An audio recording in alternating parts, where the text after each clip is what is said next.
ಸರ್ಕಾರದವರು ಇದನ್ನು ಪರಿಗಣಿಸಿ ನಮಗೆ ನಾವು ವಿಶೇಷವಾಗಿ ಬೇರೆ ಏನು ಕೇಳ್ತಾ ಇಲ್ಲ, ಮನ್ನಾ ಮಾಡೋದು ಕೇಳ್ತಾ ಇಲ್ಲ, ನಾವು ಹಣ ನಮಗೆ ಕೊಡಿ ಅಂತ ಕೇಳ್ತಾ ಇದ್ದೀವಿ. ದಯವಿಟ್ಟು ಮುಖ್ಯಮಂತ್ರಿ ಆದಂಥ ಸಿದ್ದರಾಮಯ್ಯನವರು ಸಾಕಷ್ಟು ಗ್ಯಾರಂಟಿ ಜನರಿಗೆ ಹೆಂಗೆ ಕೊಡ್ತಿದ್ವಿ ಅದೇ ರೀತಿ ನಾವು ಮನೆ ಡಿ ಕೆ ಶಿವಕುಮಾರ್ ಆಗಲಿ ಎಲ್ಲ ಸರ್ಕಾರದ ಪ್ರತಿನಿಧಿಗಳು ಏನಿದ್ದೀರಲ್ಲ ದಯವಿಟ್ಟು ನಮ್ಮ ಎಲ್ಲ ತೊಂದರೆಗಳನ್ನು ಸತೀಶ್ ಜಾರಕಿಹೊಳಿ ಅವರೇ, ಬೋಸರಾಜ್ ಅವರೇ, ಮಂಜುನಾಥ್ ರವರೇ, ನಂದಕುಮಾರ್ ರವರೇ, ಎಲ್ಲ ಪದಾಧಿಕಾರಿಗಳೇ, ಎಲ್ಲ ದೂರದಿಂದ ಬಂದಂಥ ಎಲ್ಲ ನಮ್ಮ ಕಾಂಟ್ರಾಕ್ಟರ್ಗಳೇ, ನೀವೆಲ್ಲ ನಮ್ಮ ರಾಜ್ಯಕ್ಕೆ ನಿಮ್ಮ ಬದುಕು ರಾಜ್ಯದ ಬದುಕಿಗೆಲ್ಲ ಸಹಾಯ ಮಾಡ್ತಾ ಇದ್ದೀರಿ. ನೀವೆಲ್ಲ ನಮ್ಮ ಸರ್ಕಾರ ತಂದಿದ್ದೀರಿ, ಅರಿವಿದೆ ನನಗೆ. ನಿಮಗೇನು ದುಡ್ಡು ಕೊಡಬಾರ್ದು ಅನ್ನೋದು ಏನಿಲ್ಲ. ನಿಮ್ಮ ಮಂಜುನಾಥ್ ನ್ಯಾಯ ನೋಡ್ತಾ ಇದ್ದೀನಿ, ಒಂದೊಂದು ಗಂಟೆಗೆ 3 ತಿಂಗಳಿಗೆ ಪೇಪರ್ಗೂ ಒಂದೊಂದು ಸ್ಟೇಟ್ಮೆಂಟ್ ಕೊಡ್ತಾ ಇರ್ತಾರೆ. ನನ್ಗೆ ಅನಿಸ್ತಾ ಇದೆ ನೀವು ವಿಧಾನ ಪರಿಷತ್ನಲ್ಲೋ ವಿಧಾನಸೌಧದಲ್ಲೋ ಮಂಜುನಾಥ್ಗೂ ಒಂದು ಜಾಗ ಕೊಡಿಸ್ಬೇಕು. ಈಗ ವಿಧಾನ ಪರಿಷತ್ತಲ್ಲಿ ಟೀಚರ್ಸ್ ಕಾನ್ಸ್ಟಿಟ್ಯೂನ್ಸಿ ಅಂತ ಮಾಡ್ತಾರಲ್ಲ, ಟೀಚರ್ ಕಾನ್ಸ್ಟಿಟ್ಯೂನ್ಸಿ, MLC ಬೇರೆ, ಇದು ಲೋಕಲ್ ಬಾಡಿ ಕಾನ್ಸ್ಟಿಟ್ಯೂನ್ಸಿ, ಸಿನಿಮಾದವ್ರಿಗೆ ಎಲ್ಲ ಕೊಡ್ತಾರಲ್ಲ, ಹಂಗೆ ನಿಮ್ಗೆ ಕಾಂಟ್ರಾಕ್ಟರ್ಗಳಿಗೊಂದು ಜಾಗ ಕೊಡಿಸ್ಬೇಕು. ಆಗ ನಿಮ್ದೆಲ್ಲ ಪ್ರಾಬ್ಲಮ್ ಎಲ್ಲ ಹೇಳಕ್ಕೆ ಸೊರೈತದೆ. ಅದಕ್ಕೊಂದು ದಾರಿ ಹುಡುಕ್ಬೇಕು ನಾವು.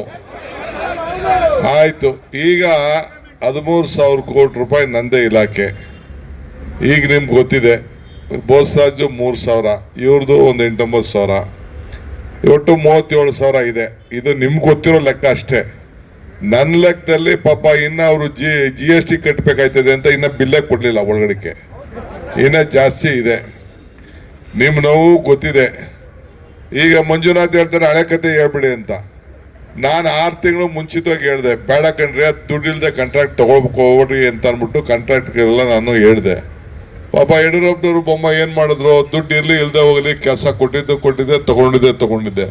ನಿಮಗೂ ಬೇಕಾಗಿತ್ತು, ಅವ್ರಿಗೂ ಬೇಕಾಗಿತ್ತು. ಹಂಗೆ ನೀವೆಲ್ಲ ತಗೊಂಡು ಕೆಲಸ ಮಾಡಿಬಿಟ್ಟು ಈಗ ನಮ್ಮ ಎದೆ ಮೇಲೆ ಕೂತಿದ್ದೀರಿ. ಈಗ ಇರಲಿ, ಇದಕ್ಕೆ ನಾವು ಮಾತಾಡ್ತೀವಿ. ಇದಕ್ಕೇನಾದ್ರು ಒಂದು ರೂಪ ಕೊಡಬೇಕು. ಇದು ಬರೀ 37,000 ಅಲ್ಲ, ಏನಾದ್ರು ಮಾಡಿ ಮಿನಿಮಮ್ ಒಂದು 50,000 ಇದಕ್ಕೊಂದು ಯಾವ್ದಾದ್ರು ಬಾಂಡ್ ಮುಖಾಂತರನೋ ಏನಾದ್ರು ಒಂದು ಮಾಡಿ ತಗೊಂಡ್ರೆ ಆಗ ಮಾತ್ರ ಇದು ಸಾಧ್ಯ. ರೈಟ್ ಅವ್ರು ಹಂಗೋ ಜನರಿಗೆ ಬೆಲೆ ಏರಿಕೆ ಜಾಸ್ತಿ ಆಗೋಯ್ತು ಅಂತೇಳಿ ನಾವು 5 ಗ್ಯಾರಂಟಿ ಕೊಟ್ಟು 52,000 ಕೋಟಿನೂ ಕೊಡ್ತಾ ಇದ್ದೀವಿ. ನಮ್ಮ MLA ಗಲಾಟೆ ಮಾಡ್ತಾ ಇದ್ವಿ. ಆದರೂ ಕೂಡ ನಮ್ಮ ರಾಜ್ಯದಲ್ಲಿ ಒಳ್ಳೆ ಬಜೆಟ್ ಕೊಡ್ತಾ ಇದ್ದೀವಿ. ಈಗ ನೋಡಿ, ಹೆಂಗೋ ಅಷ್ಟೋ ಇಷ್ಟೋ ಮುಖ್ಯಮಂತ್ರಿಗಳು ಬ್ಯಾಲೆನ್ಸ್ ಮಾಡಿ ಒಳ್ಳೆ ಬಜೆಟ್ ಮಂಡಿಸಿದ್ರು. ಬೆಳಗ್ಗೆನೆ ನೆನ್ನೆ ತಗೊಬಿಟ್ಟವ್ರೆ ಇದನ್ನ ಚಂಬುಗಳನ್ನ ತಗೊಂಡು ಕಾಲೇಜ್ ನಿರ್ಮಲಾ ಸೀತಾರಾಮನ್ ಏನು ಕೊಟ್ರು ನಮಗೆ? ಏನು ಕೊಟ್ರು? ಖಾಲಿ ಚಂಬಲ್ಲ, ಖಾಲಿ ಬಿಂದಿಗೆನೆ ಕೊಟ್ಬಿಟ್ರು ಅವರು. ಖಾಲಿ ಬಿಂದಿಗೆ ಕೊಟ್ರು. ಆಗ ಇವ್ರು ಯಾರು ಏನು ಮಾತಾಡ್ಲಿಲ್ಲ. 5,400 ಕೋಟಿ ರೂಪಾಯಿ ಕೊಡ್ತೀನಿ ಅಂತ ಹೇಳ್ಬಿಟ್ಟು ಏನಾದ್ರು ಕೊಟ್ಟಿದಾರ? ಅಲ್ಲಿ ಬಜೆಟ್ ಅಲ್ಲಿ ಸೇರಿಸಿರ್ಲಿಲ್ವ ಅದನ್ನ? ಬಜೆಟ್ ಸೇರಿಸಿದ್ದ ಬೊಮ್ಮಾಯಿ ಸೇರಿಸಿದ್ರು ನೀರಾವರಿ ಇಲಾಖೆಯಲ್ಲಿ. ಇಲ್ಲಂದ್ರೆ ಇಲ್ಲಿ ಇದಿರಲ್ಲ ಕೆಲವರೆಲ್ಲ ನಮ್ಮ ಅಪ್ಪರ್ ಭದ್ರಾ ಪ್ರಾಜೆಕ್ಟ್ ಅವರು ಏನು ಬರಲಿಲ್ಲ. ಹಂಗೆ ಇವತ್ತು ಕೂಡ ಬೆಂಗಳೂರಲ್ಲಾಗಲಿ ಯಾವುದಕ್ಕಾಗಲಿ ಹಣನೇ ಇವತ್ತು ಅವರು ಬಿಡುಗಡೆ ಮಾಡ್ತಾ ಇಲ್ಲ. ಇರಲಿ, ಅದನ್ನು ಅವರು ಮಾಡದೆ ಹೋಗಲಿ, ನಮ್ಮ ಡ್ಯೂಟಿ ನಾವು ಮಾಡಬೇಕು. ನಾನು ಈಗ ಏರೋಸ್ಪೇಸು ಇದಕ್ಕೆ ITPLಗೆ ಹೋಗ್ಬೇಕು. ಅದಕ್ಕೆ ಟೈಮ್ ಲೇಟ್ ಆಯ್ತದೆ ಅಂತ ಈ ಮೆಟ್ರೋನ ರೈಲೇ ನಿಲ್ಸ್ಕೊಂಡಲ್ಲಿ ಕೂತಿದ್ದೀನಿ. 1 ನಿಮಿಷ ಹತ್ತು ಹೋಗ್ಬೇಕು. ಮಿಕ್ಕಿದ್ದು ನಮ್ಮ ಸತೀಶ್ ಇರ್ತಾರೆ, ನಮ್ಮ ಬೋಸರಾಜ್ ಇರ್ತಾರೆ. ನಾನು ನಿನ್ನೆ ಮಂಜುನಾಥ್ ಹತ್ರ ಮಾತಾಡಿದ್ದೀನಿ. ಕೂಡಲೇ ಈ ಸೆಷನ್ ಒಳಗಡೆನೆ ಕಾಂಟ್ರಾಕ್ಟರ್ ಅಸೋಸಿಯೇಷನ್ ಅವ್ರಿಗೆ ಮುಖ್ಯಮಂತ್ರಿಗಳ ಹತ್ರ ನಾನು ಸತೀಶು ಸೇರಿ ಒಂದು ಮೀಟಿಂಗ್ ಅಂತೂ ಮಾಡಿಸ್ತೀನಿ. ಏನ್ರಿ ಸತೀಶ್, ನಮ್ಮ ಜವಾಬ್ದಾರಿ. ನಿಮ್ಮನ್ನು ಬಿಟ್ಟಾಗ ನೀವು ಇಬ್ರು ನೀವು ನಮ್ಮನ್ನು ಬಿಡಂಗಿಲ್ಲ, ನಾವು ಬಿಡಂಗಿಲ್ಲ. ಈ ಪೇಪರ್ ಸ್ಟೇಟ್ಮೆಂಟ್ ಎಲ್ಲ ಕೊಡೋದು ಬಿಟ್ಬಿಡಿ. ಪೇಪರ್ ಸ್ಟೇಟ್ಮೆಂಟ್ ಕೊಟ್ರೆ ನೀವು ನಿಮಗೆ ಕೊಂಡ್ಕೊಂಡಂಗೆ ಆಯ್ತದೆ.